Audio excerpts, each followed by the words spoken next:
Hey folks, it's Maxie here and welcome to another TEW2020 video. You join us just 2 weeks out from Double or Nothing as we hope to have a spectacular show. It's another week of Dynamite that looks to build on the storylines and put us in a good position to take this company forward. Quite a few pre-show matches. I think there's about 15 segments on the show. Without further ado, this is AEW episode 120. Let's do it. So we are live from the Spokane Veterans Memorial Arena. We are in front of 13,846 fans in attendance. And our pre-show matches, the dark portion of the show, has Cassie defeating Nikki Storm in 8:23 with a Hurricane Rana. Pretty impressive athleticism shown there. And a 62 rated matchup. Cassie with 51, Nikki Storm with 60. It's just not really working out for the Scottish wrestler at the moment. We then saw Wardlow get the win over Matt Sydal in 901 with Splash Mountain. This was a 60. A very good impressive showing from the War Dog. We had some tag team action as Ace Austin and AJ Styles from the New Age Horsemen defeated Strong Hearts El Lindaman and T-Hawk when AJ pinned El Lindaman. This was a 61.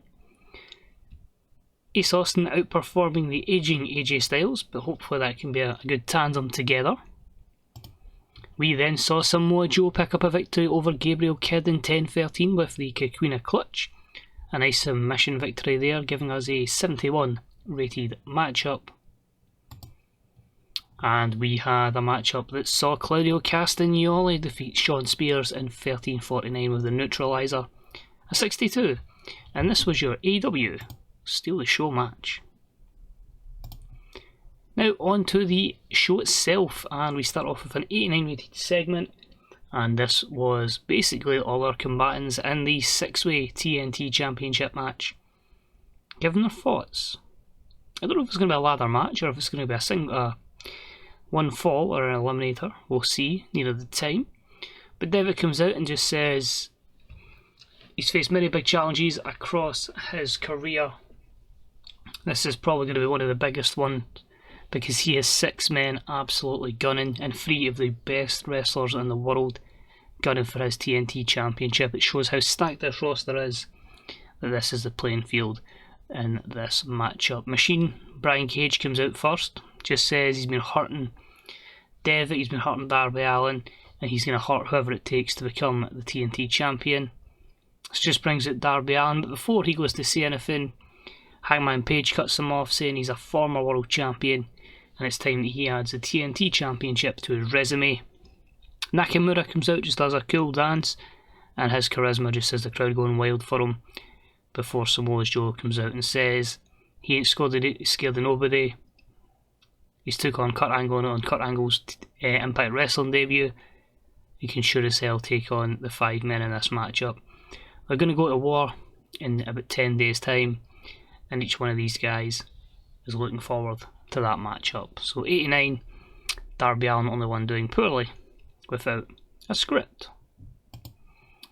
Opening contest of the evening was some 6-man tag action and a terrible matchup. The Uprisings, MJF, Mark Quinn and Ricky Starks defeated Sonny Kiss, Joey Janela and TK Cooper when MJF pinned TK Cooper with a Swanton Bomb.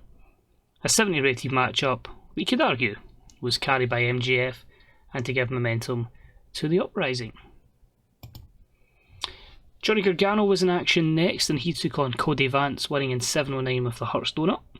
A 57 rated matchup here gives the former WWE superstar some winning momentum. As he celebrates his victory, he is distracted by Lexi, who just says, "You made the mistake last week, you should never ever do what you've done." And the week before that was even worse, when you beat Luster. You mess with one of us, you mess with all of us. Killer Cross out of nowhere destroys Johnny Gargano. Makes a statement that Gargano should not mess with Lexi's Monstars, effectively. So a 66 here, as we'll continue on it with that programme. AJ Styles, Pete Dunne and Ace Austin are in the locker room of the AEW World Champion, the leader of the New Age Horsemen, Cody Rhodes. And Cody just says, right guys, one plan tonight. We find Kenny Omega and we hurt Kenny Omega. If we don't find him tonight, because nobody's seen him, then we make sure we get him next week and take him out of that matchup at Double or Nothing. And Pete Dunne goes, alright, but what about us? Who are we fighting at Double or Nothing? And Cody says, we'll work on something. So the four of them will be on the lookout for Mr. Omega, and that's at 75. Another promo from Sir Brodie Lee, and disappointingly only a 69. His promos are usually phenomenal. So in this, he cuts a promo saying tonight he's got a match up with Griff Garrison. He just wants the Dark Order to watch his dominance, watch him destroy Griff Garrison, and then hopefully they can follow suit in the subsequent matches that will follow his matchup. So Brodie Lee versus Griff Garrison. Brodie Lee wins in 128 with a pile driver. A 73, Griff Garrison off his game. Squash match. Brodie just shows how damn good he is. We then have tag action. And about they didn't have much heat in Turbo Wrestling. The Dark Order's Stu Grayson and Evelino defeat the Luchasaurus and Marco Stunt. In 747 with Grayson pinning Stunt with a pump handle pile driver. A 62 here. We're building the Dark Order up. And because of the main storyline stuff with Jungle Boy, he's kept away for these tag matches. Because he is in our main event this evening, where he'll be teaming with Chris Jericho. But the Dark Order pick up the win. And the final Dark Order member in action tonight was about to have a decent reaction from the crowd, but Subpar Wrestling as Anna Jay defeated Toni Storm in 11:01 by pinfall. A 62 here. We're trying to make an absolute star out of Anna Jay, and so far in the Dark Order she's showing she is the star of the show. We then had Carly Perez back out just again promoting Garza Jr before his matchup. Obviously we know it's not a new client, but just week by week they'll be cutting promos. The reason for these promos is one, to establish Garza to the audience, but also to get Carly over, because she had next to no overness in this mod, so because we imported her. But hopefully TV time, promo time, can relate to her gaining some overness alongside Garza Jr. He took on Mike Seidel. He wins in 5:58 with a fast roll up, a cheeky tainted win there, and a 51 rated matchup. Simple, basic. WWE just didn't use Garza Jr, so it's up to us to try and utilise him the best way possible. Then had an abysmal matchup that saw Brian Cage squash Brandon Cutler in 36 seconds with a flying elbow drop. Just a 49 here. Unfortunately, Brandon Cutler sustained a concussion, but this matchup was just to make the machine look dominant. Obviously the concussion will take points off the matchup. It'll take Brandon out for a period of time, and the machine looks dominant going into that TNT Championship match. Then have some women's tag team action. The team of Hikaru Shida and Riho, your tag team champions, defeated Allison Kay and Tay Conti in 10:21 when Riho pinned Allison Kay with a Northern Lights suplex. 50 rated matchup here, making the tag team champions get some TV time, continue to gain momentum, and obviously Allison Kay is retiring, so she will be taking some losses to put people over on the way out. We follow this up with a beatdown from Shayna Baszler and Layla Hirsch. Shayna Baszler, someone else that is looking to leave the ring, but she has that protege in Layla Hirsch, and she wants to finish up as a tag team champion with Layla. So a 54 here as the two heels beat down the baby faces.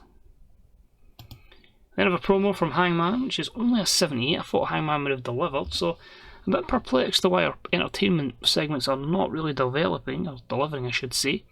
It's just Hangman verbally beating down Prince Devitt again. He just says both of them have history with the Bucks, but there's a reason why Hangman continued to get better and better, and Devitt sold out and went to Connecticut. So try to play some mind games there, and a 78. I struggled with that promo there, so that's why I just said that. But really just try to get some spice between the six guys in that matchup, and I felt Hangman would maybe give us a good promo compared to the promos we've had previously this evening. which means there's pressure on the main event to deliver, which is for the NXT, the AEW Tag Team Championships, as we will see the Lucha Bros take on Jungle Boy and Chris Jericho. Jericho cuts the promo, 86. That was my other promo to try and cover it. And he just says, MJF, you're not the future of this business. Jungle Boy is. And we're going to show you tonight when we capture the AEW Tag Team Championships. Simple promo there. Still unsure what matchup I'm going to go with at the event. I might even go Fatal 4-Way or Triple Threat. MJF, Jericho, Jungle Boy, or possibly adding in Wardlow. I don't know. I really don't, if I'm being honest. But that'll be my programme coming out of this and into Fighter Fest and the like. But how will the main event do? Oh my god, that has actually went and nailed it. An exceptional matchup. Lucha Brothers defeated Jericho and Jungle Boy in 21-11 when Pentagon Jr pinned Chris Jericho following interference from MJF. Lucha Bros make defence number 9 of your World Tag Team Championships. Wow. 92. Did not expect that. Lucha Bros I know will carry a great matchup all the time and will always get constant near 100, so obviously I'm abusing them for that fact, but they are fantastic workers. Jericho in this matchup carries the psychology. Jungle Boy was the one I was a bit iffy on, but putting him with Jericho and putting him in these matches is only going to help him and our long-term prospects for him. So yeah, this was a show, a 92 there. Gives us overall an 89, which increased their pop in 14 regions, so everywhere bar the US and Canada. I wanted to have a show where we were very limited usage of Cody Rhodes, Kenny Omega, and the Young Bucks. Hence Kenny not showing, and because obviously Cody's stable aren't on Lightning, that's why they can't get Kenny then. So they'll be looking to try and get Kenny next week on Dynamite. But I felt like here we progressed maybe 3 or 4 storylines, but it's all people that will be in action at Double or Nothing, so you can count in from that the 6-man. Killer Cross versus Gargano. Cody Rhodes and Thingy, of course. Kenny Omega. We're going to do stuff with Brodie Lee and Jay for the Mixed Tag Team Championship. Don't know who their contenders will be, I've still got a couple of shows to decide that. The Dark Order will be more of a push going forward, same with Garcia Jr. And we're looking to do stuff with the Women's Tag Team Championships as well. And we of course know Lucha Bros will be facing the Young Bucks. That went far better than anticipated, if I'm being honest. I was a wee bit worried. One, not having the faith in Cody or anything and going with others, but let's have a look. AEW Dynamite Report. Got a heel turn there. Colt Cabana joins PWG in a handshake deal and Cutler will be out for a few months. This is the interesting one. I don't want to keep signing people from WWE, but with Austin Creed doing nothing. And Big E being Big E, which is class. I think I will leave it, just because my roster's too big at the moment. So we'll pass on Big E, just purely because I don't have room for him. So Colt Cabana hired, we know about that. That's just Layla Hirsch signing her exclusive written contract with All Elite Wrestling. MJF says there's money and Alexei. 3.11 for our TV rating, and that's just telling us about Cutler. And Sabin says that Ito is a star, and we should push her hard, and that is of course on the back of AEW heels. So we'll quickly cover AEW heels. That was Jonah Dadio defeating Indy Hartwell, Layla Hirsch and Shayna Baszler defeating Maki Ito and Maya Yuki, Saraya defeating Dr. Britt Baker from the Fashion Empire, and the Fashion English is hard at this moment in time. The Fashion Empire's Mercedes Varnado defeating Saraya's tag partner Lana Austin in our main event of the evening for AEW heels. So there you have it. We are 3 shows away from Double or Nothing. How many more WWE extras can we bring in? There's a few coming, but we're done after that, I hope. But anyway, thank you very much for watching. Hope you've enjoyed it. Thank you for taking the time to watch the video today. Good day and good night. See you soon. Bye bye.